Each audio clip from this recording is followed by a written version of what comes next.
দুপুর 12টা। আমি বাসায় ফিরছিলাম। হঠাৎ পেছন থেকে কেউ একজন ডাক দিল, ভাইয়া শুনুন। পেছনে ফিরে তাকালাম। দেখলাম 19-20 বছরের খুব সুন্দরী একটা মেয়ে দাঁড়িয়ে আছে। আমি বললাম, জি, আমাকে বলছেন? মেয়েটি উত্তর দিল, হ্যাঁ ভাইয়া। আমি একটু হেসেই বললাম, ভাইয়া না ডাকলে কি হয় না? মেয়েটি অবাক হয়ে বলল, মানে? আমি আমতা আমতা করে বললাম, না কিছু না। কিছু বলবেন কি? মেয়েটি একটি চিরকুট দেখিয়ে বলল, জি ভাইয়া, এই ঠিকানাটা যদি একটু বলে দিতেন। আমি ঠিকানাটা দেখে মনে মনে হাসলাম। তারপর গম্ভীর হয়ে বললাম, ও এই ঠিকানা?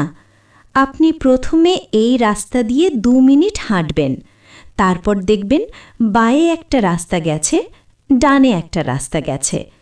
আপনি দুটোর কোনোটাতে যাবেন না, ওকে? মেয়েটি মাথা নেড়ে বলল, ওকে।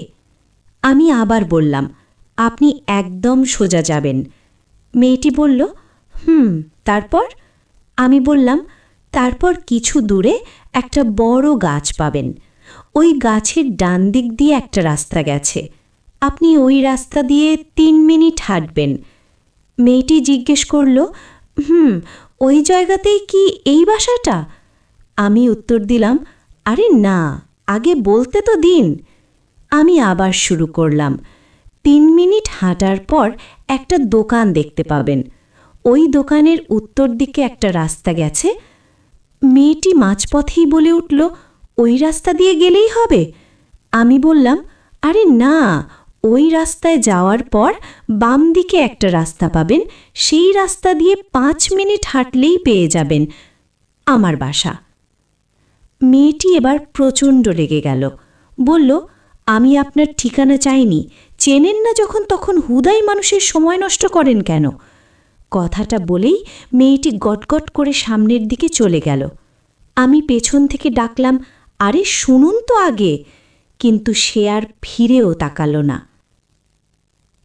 দ্বিতীয় দৃশ্য, রহস্যের সমাধান। মেয়েটা আমার বাসা কেন খুঁজছে আমি ঠিক বুঝলাম না। দৌড়ে গিয়ে মেয়েটার সামনে দাঁড়ালাম। বললাম, আপনি এই বাসা কেন খুঁজছেন? মেয়েটি বিরক্ত হয়ে বলল, আজাইরা কথা বলে সময় নষ্ট করার মতো মুড আমার নেই। আমি অনুরোধ করলাম, প্লিজ বলুন না। মেয়েটি চিৎকার করে বলল, ওটা আমার শ্বশুর বাড়ি। আমাদের 2 বোনের বিয়ে ওই বাসার 2 ছেলের সাথে ঠিক হয়েছে। এবার যান দয়া করে। আমি তো অবাক। বললাম, আপনি ছোট বউ না বড় বউ? সে উত্তর দিল, ছোট বউ। আমি মনে মনে বললাম, আলহামদুলিল্লাহ। তারপর হাসতে হাসতে বললাম, বলি শ্বশুর বাড়িই চেনেন না? মেয়েটি রাগে ফেটে পড়ল, আপনি যান তো এখান থেকে। আমি বললাম, তা আমি কি বাসায় পৌঁছে দেব? সে উত্তর দিল, মাপ চাই ভাই, আপনার সাহায্য লাগবে না। আমি বললাম, ওকে, বাই।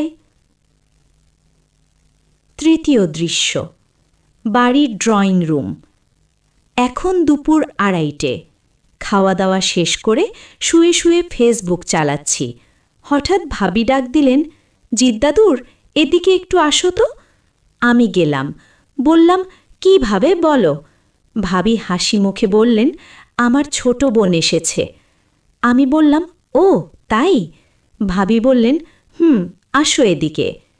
আমি ঘরে ঢোকার সাথে সাথেই মেয়েটি বলে উঠল, আপু, এই ফাজিলটা এখানে কেন?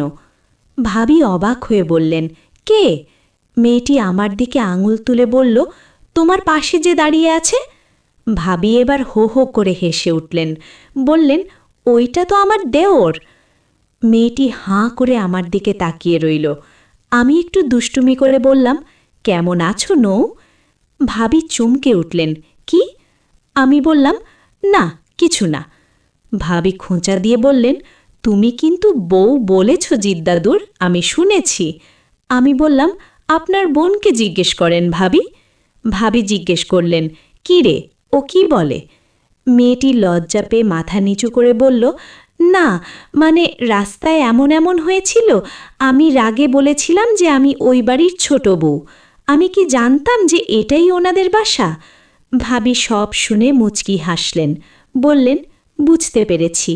আমি জিজ্ঞেস করলাম, কি বুঝলে ভাবি? ভাবি বললেন, বিয়ে ফাইনাল। আমি বললাম, আলহামদুলিল্লাহ। বিআইন মুখ ঘুরিয়ে বলল, আমি রাজি না। ভাবি উত্তর দিলেন, রাস্তায় বলার সময় মনে ছিল না? চতুর্থ দৃশ্য, বিষণ্ণ সমাপ্তি। 1 মাস পর। আজ আমার বিয়ে।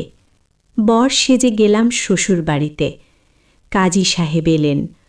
দোয়া পড়ে তিনি গম্ভীর স্বরে বললেন, বলো বাবা, কবুল। আমি বুক ভরা স্বপ্ন নিয়ে কবুল বলতে যাব, ঠিক সেই সময় একটি রং নাম্বার থেকে ফোন এসে আমার ঘুমটা ভেঙে দিল। কোন শালা যে এই সময় ফোন দিল! কবুল না বলতে পারার দুঃখে আমি এখন 3 ঘন্টা ধরে গালে হাত দিয়ে বসে আছি। গল্পটি আপনাদের কেমন লাগলো কমেন্ট করে আপনাদের মতামত জানান। আমাদের জীবন কথা চ্যানেলটি সাবস্ক্রাইব করুন এবং বন্ধুদের সাথে ভিডিওটি শেয়ার করুন।